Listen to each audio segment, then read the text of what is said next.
Oke, halo semuanya, balik lagi bersama kami di series Langit Miepra. Kali ini kita kedatangan tamu ataupun narasumber yang spesial nih teman-teman. Salah satu narasumber kami pada hari ini adalah narasumber yang berasal langsung dari siswi SMA Negeri 1 Turen. Dan fun fact-nya ini teman, atau enggak for your information nih bagi teman-teman semua, narasumber kita kali ini merupakan delegasi nih dari SMA Negeri 1 Turen untuk mewakili Duta Anti Korupsi di kancah kabupaten dan akan bertanding di tingkat provinsi. Oleh karena itu kita sambut Sherin Ayu Wibowo.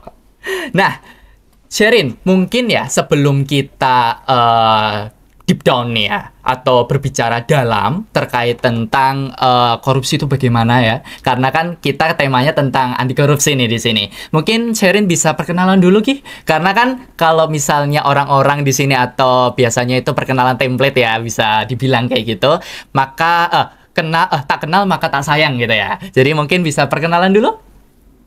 Oke, halo, kenalin nama aku Sherin Ayu Wibowo. Aku adalah salah satu siswi dari Bumi Mitreka Eka Praya SMA Negeri 1 Turen. Dan aku adalah siswi kelas 10.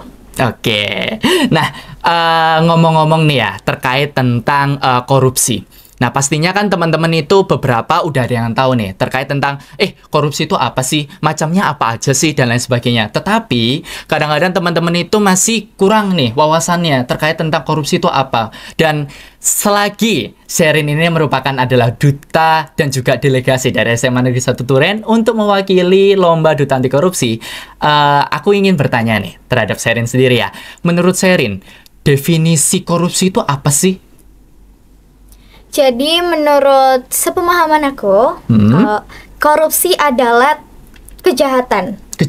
Kejahatan yang dimana dilakukan untuk mengambil hak orang lain dan hanya mementingkan diri sendiri. Jadi saya juga percaya bahwa korupsi itu dikemas untuk kegiatan-kegiatan seperti penyuapan dan juga nepotisme. Oke, berarti intinya ya korupsi ini memang benar-benar menjadi parasit atau bahkan bisa dibilang benalu bagi orang-orang yang mungkin terkena dampaknya. Karena memang dilihat dari sisi manapun, korupsi sendiri itu memang tidak ada yang benar gitu. Tidak ada yang bisa dibenarkan dari perilaku korupsi tersebut.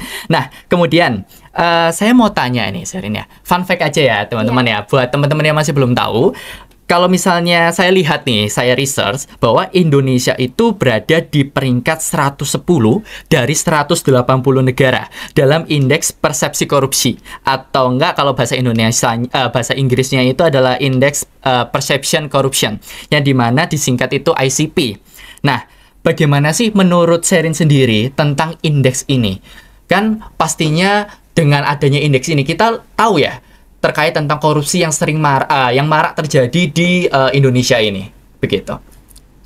Jadi dengan hasil riset bahwa Indonesia merupakan nomor ke-110 dari 180 negara, itu miris sekali ya sebenarnya, bahwa kita tahu bahwa Indonesia ini negara yang sangat kaya, namun mengapa harus dirusak dengan kegiatan-kegiatan seperti korupsi itu sendiri. Betul. Dan saya juga miris, prihatin juga bahwa ternyata banyak generasi muda yang nantinya tumbuh besar menjadi bibit-bibit koruptor. Maka dari itu mungkin dari program kerja maupun dari Sherin sendiri bisa jadi salah satu faktor untuk penggerak dari generasi muda untuk tidak melakukan korupsi. Oke.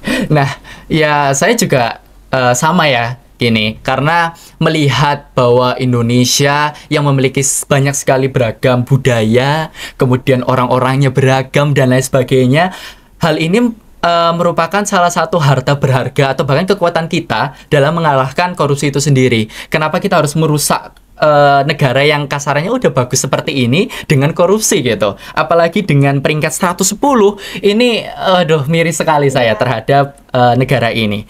Kemudian Sherin sempat menyebut ya terkait tentang program kerja ataupun lain sebagainya. Nah, tentunya sebagai duta anti korupsi, pastinya Sherin itu memiliki tugas nih ataupun program kerja yang mungkin Sherin sudah siapkan untuk mengatasi korupsi-korupsi yang terjadi di masyarakat mungkin ataupun di pendidikan. Mungkin bisa dijelaskan Sherin atau bisa dijawab? Baik, jadi program kerja untuk Duta Pelajar Anti Korupsi Jawa Timur tahun 2024 dari saya sendiri adalah program kerja GBJS. Jadi program kerja ini saya siapkan untuk membantu para generasi muda, terkhususnya siswa dan siswi di sekolah untuk menghindari kecurangan. Kecurangan seperti mencontek saat ujian. Jadi tidak membenarkan tentang penyelewengan AI dan lain sebagainya. Oh, begitu. Berarti Sherin sendiri ketika berkancah nih ataupun berlomba di Duta Anti Korupsi sudah menyiapkan satu program yaitu GBJS ya namanya ya. Iya. Nah, kalau misalnya saya boleh tanya nih ya terkait tentang GBJS ini, mungkin bisa dijelaskan GBJS itu singkatannya apa sih? Oke, jadi GBJS sendiri itu Gerakan Berani Jujur Semanere. Oh, Gerakan Berani Jujur Semanere. Jadi memang benar-benar difokuskan untuk menghindari kecurangan ya, atau apa ya? Intinya ingin mengajak warga Semanere untuk, khususnya di Semanere ya, untuk memiliki sifat jujur dalam dirinya sendiri ataupun dalam kehidupannya. Oke.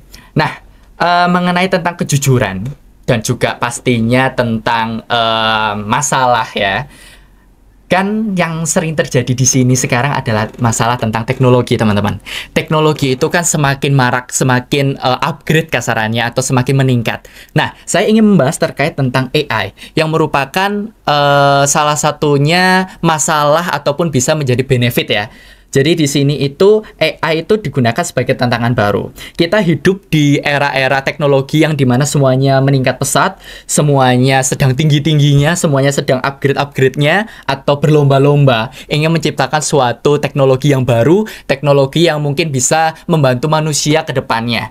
Nah, tapi menurut Sherin, misal AI ini semakin banyak digunakan termasuk untuk menyelesaikan tugas sekolah dan ini menimbulkan sisi potensi yang mungkin bisa diselewengkan atau bisa kasarannya disalahgunakan kepada pihak-pihak tertentu atau oknum-oknum tertentu. Nah, menurut Sherin bagaimana pendapatnya terkait tentang penyalahgunaan AI ini? Jadi sebenarnya tentang penyelewengan AI ini juga sudah termention di esai yang kemarin. Jadi sudah terbungkus dengan program kerjanya juga. Jadi saya sangat melihat sekali bahwa AI pada zaman sekarang itu sudah sangat berkembang dan sangat membantu kehidupan manusia dalam berbagai bidang dan berbagai aspek. Jadi tentunya tentang penyelewengan AI ini karena sudah sangat mudah untuk digunakan maupun kepada siswa dan siswi maupun kepada orang tua. Jadi penyelewengan AI ini dilakukan seperti mencontek tugas maupun mencontek saat ujian, dan penyelewengan AI ini sebenarnya bisa dilakukan dengan aspek yang positif tentunya, seperti mencari jawaban, namun kita juga harus ATM-nya. Jadi amati, tiru, modifikasi. Amati, tiru, modifikasi.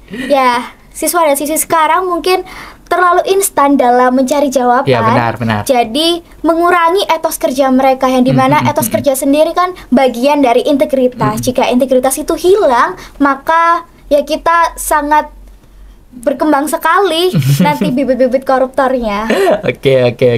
Ya, mungkin itu salah satu timbal negatifnya sekali ya, dimana dengan kita menggunakan AI memang kita dimudahkan dalam mengerjakan sesuatu, membuat sesuatu, ataupun lain sebagainya. Tetapi dengan adanya AI itu sendiri, membuat kita kadang-kadang itu dimanjakan terkait tentang, teknologi ada ini, gampang ada ini, gampang udah ada AI ini. Jadi kita seakan-akan menyepelekan suatu hal, dan itu bisa saja menimbulkan perspektif atau pandangan yang kurang baik ya untuk kedepannya, khususnya untuk siswa, karena siswa ataupun anak yang sedang bertumbuh atau remaja yang sedang bertumbuh ke dewasa itu membutuhkan suatu pemikiran yang baik tentunya. Dengan bimbingan yang baik, dengan bimbingan yang benar, otomatis ya pemikirannya itu akan semakin bagus juga.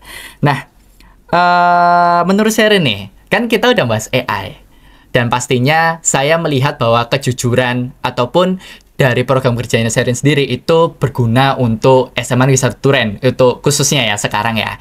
Di SMA Negeri 1 Turen pastinya ujian di sini kan berbasis dengan digital. Apakah program kerja Sherin itu bisa mengcover terkait tentang kejujuran ataupun korupsi yang ada di SMA Negeri 1 Turen? Misal kayak menyontek gitu. Jadi saya yakin bisa, karena GPJS ini kan menghindari seperti siswa untuk mencontek maupun melakukan kecurangan. Dan saat kita melaksanakan ujian, kita juga melakukan dan menggunakan browser yang memang tidak bisa mengakses akses internet manapun. Jadi saya yakin dengan adanya GPJS ini membantu siswa dan siswi untuk menghindari kecurangan. Oke, jadi memang sifatnya dari program ini itu memang berfokus pada teknologi yang dimana AI di sini solusi yang diberikan kepada Sherin udah jitu ya, yang dimana kita menuntut untuk teman-teman itu bisa, ayo dong kita bergerak lagi, ayo dong kita menuju kejujuran lagi, ayo dong kita meninggalkan korupsi. Ini sudah di cover oleh GPJS itu sendiri. GPJS ya? Iya. Oke. Nah, sebelum mungkin ya sebelum kita mungkin lebih dalam lagi atau mungkin kasarannya refreshing dulu terkait tentang materi-materi korupsi ini, saya mau tahu dong terkait tentang fun fact dan harapannya. Nah, fun fact yang tadi Sherin sampaikan terkait tentang indeks persepsi korupsi ya, kalau nggak salah, itu cukup menarik, dimana saya melihat perspektif yang luar biasa tentunya dari seorang duta dan juga seorang pemikir atau anak muda yang bisa memikir luas tentang korupsi itu bagaimana. Nah, menurut Sherin, bagaimanakah cara kita semua atau kasarannya Gen Z ya, generasi muda itu bisa mengatasi atau memperbaiki korupsi tersebut? Jadi tentunya untuk kita bersama-sama menaikkan dari peringkat yang 110 tadi mungkin bisa masuk di 30 besar, 20 besar, 10 besar.